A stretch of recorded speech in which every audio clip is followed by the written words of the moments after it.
Students, we were doing staffing chapter, and in staffing we were doing first element recruitment, and sources of recruitment is the subtopic for today.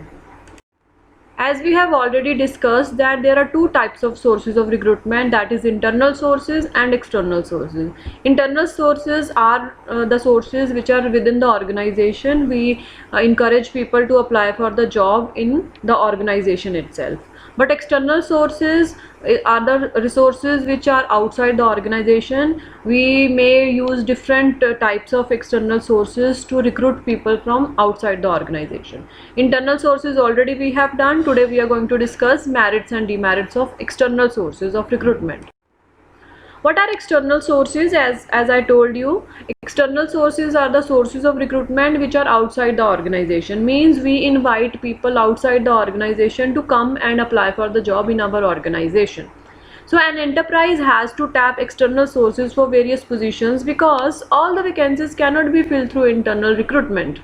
The existing staff may be insufficient or they may not fulfill the eligibility criteria of the job to be filled. External recruitment provides wide choice and bring new blood in the organization. So this is the biggest merit, that new people, new blood will come, and they will come with the new ideas as well. First of all, we will do merits of external sources of recruitment. Number one is qualified personnel. So by using external sources of recruitment, the management can attract qualified and trained people to apply for vacant job in the organization.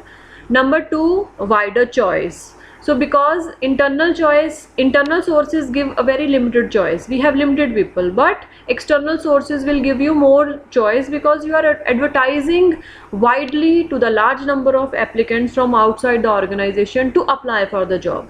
The management has a wide choice while selecting the people for employment in external sources. Number three is fresh talent.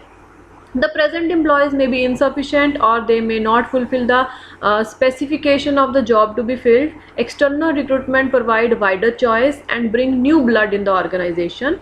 However, it is expensive and time consuming process, but no doubt it will bring new talent, new ideas, new innovative ideas in the organization. Number four is competitive spirit.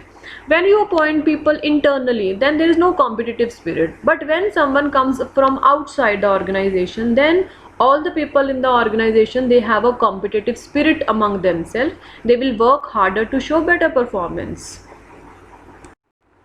External sources, they have many limitations also. Number one is dissatisfaction among existing staff. When you appoint people from outside the organization, then it may lead to frustration and dissatisfaction in the existing staff because they may be hoping to get promoted, but you have given chance to the another people outside the organization. They may feel that their chances of promotions are reduced. Number two, lengthy process.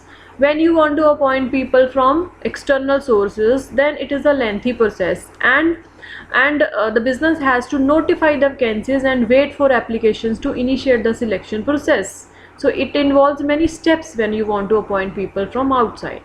Number three is a costly process. It is very costly to recruit staff from external sources. A lot of money has to be spent on advertisement and processing applications. Even you have to appoint some expert people, those to whom you have to give a lot of money. So it's a costly process. This is your homework also. You have to understand the meaning of internal recruitment and external recruitment and difference between both. So you can just read it.